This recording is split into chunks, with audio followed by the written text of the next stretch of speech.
Hi ಎಲ್ರಿಗೂ ನಮಸ್ಕಾರ. ಬಿಸಿ ಬಿಸಿಯಾಗಿ ಕಜ್ಜಾಯ ತಿನ್ನಬೇಕು ಅಂದ್ಕೊಂಡಿದ್ದೀರಾ, ಜೊತೆಗೆ ಪಿತೃಪಕ್ಷಕ್ಕೆ ಕಜ್ಜಾಯ ಮಾಡಬೇಕು ಅಂದ್ಕೊಂಡಿದ್ರೆ ಈ ವಿಡಿಯೋನ ನೋಡಿ.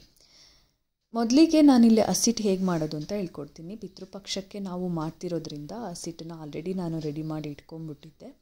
1 ಸೇರ್ ಅಷ್ಟು ಅಕ್ಕಿನ ತಗೊಂಡು ಅದನ್ನು ಪೂರ್ತಿಯಾಗಿ ನೀರು ಮುಳುಗೋ ಥರ ಹಾಕಿ ಇವತ್ತು ಬೆಳಗ್ಗೆಯಿಂದ ನಾಳೆ ಬೆಳಗ್ಗೆವರೆಗೂ ನೆನೆ ಇಡಬೇಕು.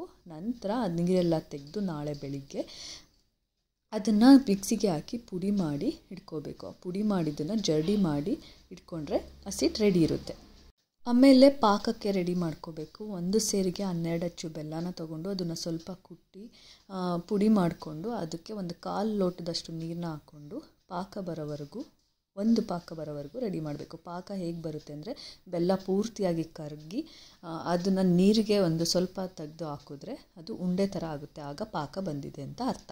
ಅದಕ್ಕೆ 1 ಕಪ್ಪಷ್ಟು ಕೊಬ್ಬರಿ ತುರಿ, ಬಿಳಿ ಎಳ್ಳು ಜೊತೆಗೆ ಏಲಕ್ಕಿ ಪೌಡ್ರು ಇಷ್ಟು ಹಾಕ್ಕೊಂಡು ಚೆನ್ನಾಗಿ ಮಿಕ್ಸ್ ಮಾಡಿ ಅದಕ್ಕೆ ಹಸಿಟ್ಟು ಏನು ರೆಡಿ ಮಾಡಿ ಇಟ್ಕೊಂಡಿದ್ವಿ ಆ ಹಸಿಟ್ಟನ್ನು ಹಾಕ್ಕೊಂಡು ಯಾವುದೇ ಗಂಟಿಲ್ದೇ ಇರೋ ಥರ ತಿರುಗಿ ಚೆನ್ನಾಗಿ ಹದ ಮಾಡಿ ಇಟ್ಕೋಬೇಕು. ಅಂದರೆ ಕಜ್ಜಾಯದ ಹಿಟ್ಟು ಬರೋ ಥರ ಸ್ವಲ್ಪ ಕಡಿಮೆ ಉರಿಯಲ್ಲೇ ಚೆನ್ನಾಗಿ ತಿರುಗಿ ಒಂದು ಗಟ್ಟಿ ಬರೋ ಥರ ರೆಡಿ ಮಾಡಿ ಇಟ್ಕೋಬೇಕು. ಇಷ್ಟು ಮಾಡಿದ್ರೆ ಕಜ್ಜಾಯದ ಹಿಟ್ಟು ರೆಡಿ ಇರುತ್ತೆ.